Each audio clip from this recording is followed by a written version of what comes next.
Bayu ini putra dari pemilik Iya. toko Eza ini. Iya, sebagai pengrajin batik ini ya. Iya. Sudah berapa lama sih toko Eza ini berdiri? Awalnya 2009. 2009 itu kan Iya. merintis. Pertama kita itu ya, kecil-kecilan kan, jualan kayak lilin gitu, lilin. Terus habis itu kita berkembang dari lilin aja, lilin bahan dasarnya itu kita kembangkan ke kain juga gitu kan, kain. Terus habis itu pewarna, pokoknya itulah bahan-bahan dasar batik. Terus kita akhirnya kita lihat potensi bahwa di sini itu batik Tuban itu waktu itu ya, marketing untuk kita pasarkan di luar daerah itu kurang. Akhirnya kita menggandeng rekanan beberapa pengrajin di sini. Kalau di Kerek, di Kecamatan Kerek itu kita punya rekanan untuk batik tulisnya. Kalau di desa ini untuk batik capnya, kita juga punya rekanan di Pekalongan untuk printing. Nah, kalau yang untuk batik tulisnya itu kan kita eksklusif ya.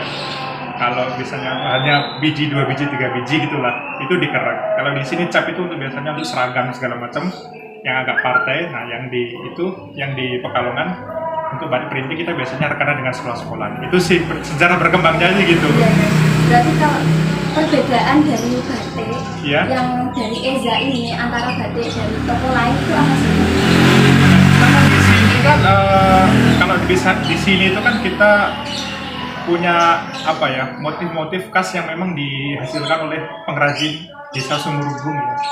Ini kan desa Sumurgung ya. Nah, kita kan rekanannya kan rumahnya dari sini cuma depan masjid itu satu, utarnya masjid itu satu. Nah, biasanya nanti kita bisa lihat itu di motifnya itu biasanya kita lebih ke motif-motif itu ya, kayak lebih ke alam gitu ya. Misalnya kayak motif kupu-kupu, motif kayak kijing miring gitu kan, motif-motif kayak daun atau burung gitu kan, burung hong gitu kan. Itu lebih ke situ. Nah, mungkin kalau di desa lain itu punya motif tersendiri gitu kan. Beda desa. Iya, beda desa punya itu, beda motif sih pasti. Iya. Gini Mas Dewo, kan anak muda zaman sekarang. Iya. Kalau menurut saya yang saya ketahui, banyak dari anak muda itu tidak begitu tertarik dengan batik. Iya. Lebih memakai batik itu kalau acara-acara formal, resmi gitu. Iya. Nah, menurut Mas Bayu itu gimana sih cara anak muda itu tertarik dengan batik? Ya, yang pasti kita Apa pertama kan motifnya itu dibedakan bagaimana? pertama kita harus awareness ya, maksudnya tingkat kesadaran kita akan memiliki budaya bangsa ya. Kita tahu sendiri kan bahwa kita kan sempat diklaim dengan Malaysia bahwa batik itu adalah punya Malaysia. Nah, itu kenapa? Karena di sana lebih menghargai seni itu sendiri. Nah, itu kita sebagai anak muda kan harus punya rasa memiliki gitu kan. Nah, untuk motif tersendiri, saya rasa motif Tuban itu ya dengan motif khas pesisiran. Khas pesisiran itu ada motif yang punya banyak warna, kaya akan warna. Beda dengan motifnya yang di Solo atau Jogja. Mereka punya pakem. Misalnya kayak Garuda Kencana gitu kan. Pakem maksudnya? Pakem itu ada standar yang tidak boleh keluar dari standar mereka. Biasanya kecoklat-coklatan, hitam gitu kan untuk mereka warna di batik-batik kuno seperti mereka, batik-batik yang klasik lah. Kalau di Tuban itu punya kaya warna. Jadi kalau untuk anak muda tuh saya rasa itu pas gitu kan. Cocok ya. Nah, itu yang kuncinya itu sih kita harus awareness, kita harus bisa menjaga budaya kita sendiri gitu kan. Kalau misalnya kita batik pesisiran itu kan itu ya di situ anak-anak muda itu lebih kreatif ya untuk membuat motif-motif gitu kan yang sekiranya mengakomodir daripada keinginan yang semakin hari harus semakin berwarna, semakin macam-macam gitu. Jadi pernah diperlombakan batiknya ini pernah diperlombakan buat brand dari Eza sendiri? Kalau kita lebih ke pameran sih. Iya, kalau lomba sih kita jujur belum pernah ya, karena selama ini kan kita itu ibaratnya ada event-event gitu kan, misalnya di Surabaya, di Grand City gitu lah. ada hari batik nasional itu mengundang beberapa pengrajin. Nah di situ kadang kita tuh tampil gitu, bukan itu ya kompetisi ya, tapi hanya sebagai show gitu aja sih, untuk memperkenalkan gitu aja sih. Kalau boleh tahu Mas, ini perbedaannya antara batik di sini dengan batik di luar itu apa Mas? Di luar?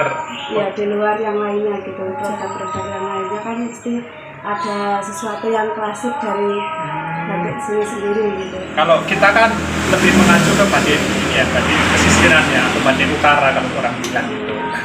Jadi kita punya tiga ciri khas ya untuk motifnya. Yang pertama adalah dari peninggalan kultur Cina, yaitu burung gitu kan, burung ya.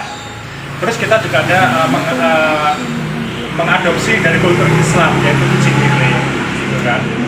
Ada kucing miring, ada burung hong. Terus kita selain itu juga kita ada dari kayak Jawa sendiri ya. Jawa itu misalnya dari budaya Jawa ya, itu kita bisa lihat di motifnya itu kan kadang ada semacam kayak pagar gitu loh, saya namanya. Jadi kita tiga kultur itu kan, dari Islam, Cina, sama Jawa gitu kan. Nah untuk yang itu pertama motif, yang kedua adalah warna kita lebih bermacam-macam. Ada yang kita bisa lihat sendiri warnanya kan, itu ada ya di Instagram sendiri bisa dibedakan warna-warnanya. Kan misalnya mbak main ke Jogja gitu kan, lihat batiknya itu kan batik-batik kayak keraton gitu kan, mesti warnanya ya kayak warna orang tua gitu kan. Kalau kita di ini itu bisa anak muda, ada hijau, kadang ada kita ada namanya 3 warna. Itu ada yang colet, itu kan batik colet itu yang di tengahnya nanti kayak semacam pakai kuas tuh untuk pewarnaannya. Di tengahnya tuh ada kayak kuning merah gitu. Iya, ada beberapa untuk pewarnaan. Itu bedanya sih dari untuk motif sama warnanya. Kalau motif di batik-batik kayak Jogja Solo itu lebih ke pakem keraton. Itu. Kalau boleh tahu untuk harga antara batik yang tadi motif satu dengan motif yang lainnya itu apakah sama atau berbeda tiap motifnya seperti itu? Pasti beda sih ya. Kita misalnya di batik tulis itu kan ada 3 kelas. Yang pertama untuk batik tulis biasa gitu kan, biasa yang reguler itu biasanya itu dia di kisaran 200-an gitu kan. Terus untuk pewarnaan sogan itu warna yang biru mateng ada keemasannya gitu kan. Itu di Instagram juga ada kok, biru mateng, biru hitam itu. Nah, itu di angka 300-an. Itu yang satunya yang premium kita kan di warna alam. Warna alam itu itu paling tinggi di kisaran 400-an. Yang warnanya coklat gitu kan. Warnanya coklat semua itu. Coklat sama perpaduan putih-putih gitu. Itu Nah, tadi kan menyinggung masalah pewarnaan. Apakah pewarnaannya itu dari bahan alam apa saja? Terus ada pewarnaan dari bahan buatannya? Iya, kalau pewarnaan itu kita lebih banyak ke sintetis ya. Iya, warna sintetis satu warna itu. Jadi di Desa Batik itu juga menyediakan pewarna. Ada banyak itu kayak warna blue, terus green gitu kan, dan mereka itu sudah familiar dengan kata walaupun itu bahasa Inggris ya, kadang pengrajin itu udah itu iya ada di itu ada stoknya kita. Nanti kalau misalnya mau dirincikan sih ada sih blue, terus green, ada lagi kayak purple itu kan yang ungu gitu. Terus ada beberapa nanti, banyak itu itemnya. Sebenarnya kalau mau dirincikan sih ada sih. Terus yang dari alam itu dari apa Mas? Kalau alam itu itu kan dikerek ya. Kalau pengetahuan saya itu dari daun jati itu kalau nggak salah satunya ya. Iya, kalau saya belum pernah sampai observasi terkait ini ya, pewarnaan karena itu dikerek ya biasanya ya, dikerek. Jadi kita biasanya ke pengrajin istana itu hanya mensuplai lilin sama kain gitu kan, dengan kita bilang ini tolong warna alam gitu kan. Nanti kalau misalnya itu kan karena mereka yang lebih yang sebagai ini kalau sebagai apa pelakunya dari hulu sampai hilir, nanti kalau misalnya itu bisa disamakan tambahan ini datanya ya. Kalau di sini karena kita lebih ke warna sintetis sih. Kalau yang dijual di sini tuh berupa kain atau baju gitu. Kalau di sini lebih banyaknya kain ya, lebih bahan kan, karena kenapa? Kalau batik itu kan kita untuk membuat satu lembar itu kan itu waktu ya, waktu yang lama pasti. Nah, sementara kita untuk setiap orang kan di dalam bajunya kan punya size dan gaya tersendiri gitu. Kalau kita misalnya ready stock baju, kita takutnya nanti nggak nutut kain, maksudnya stok orang itu misalnya saya pengen butuh L10 gitu kan, sementara kita stoknya itu hanya misalnya kita buat variasi 22 gitu kan, LM sama XL gitu kan, ya itu kan sayang. Makanya kita lebih ke kain aja, kita kasihkan ke end user untuk di custom sendiri gitu kan.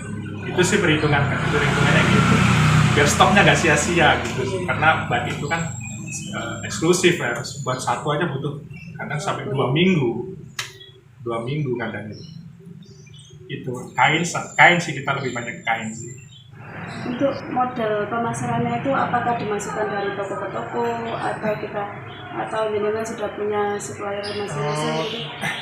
Kalau pemasaran kita ada dua metode ya.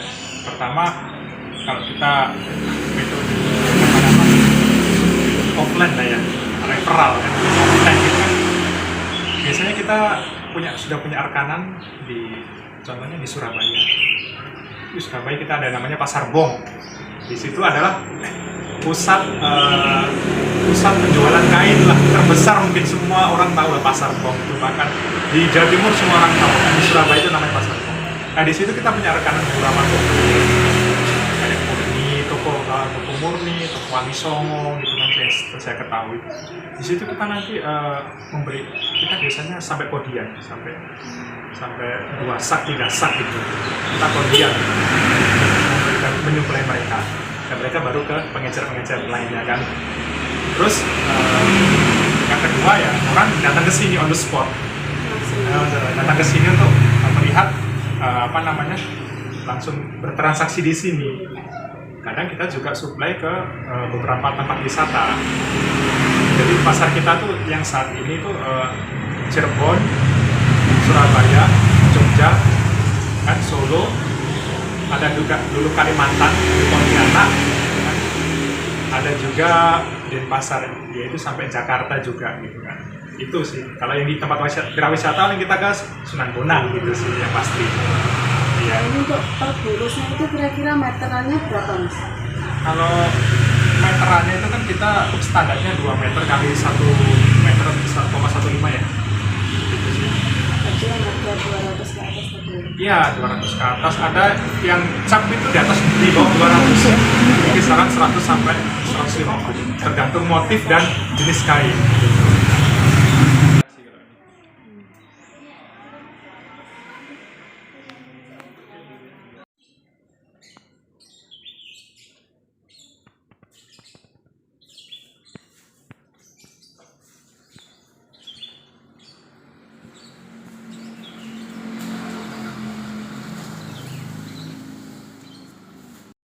Iya, beda harga juga sih, karena beda kualitas. Ayo, Om Bayu.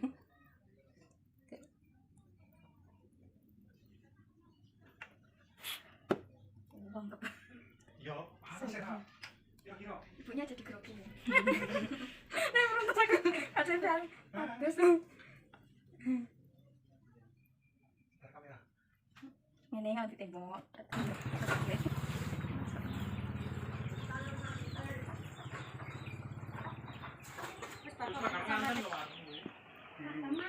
Yo. Iya. Ya, dulu rumah. Di dulu dari saya itu. Apa-apa ben ora kayak uki kan ana sandal uki ya. Ya kan? Kok tidak punya emak ono bangunan dari ibu ya. Apa? Dijemur di mana, Bu? Di sini. Ya, uki. Mas uki. Berapa saya bukan kalau pasang lain kok tahu. boleh diaduk. Ya,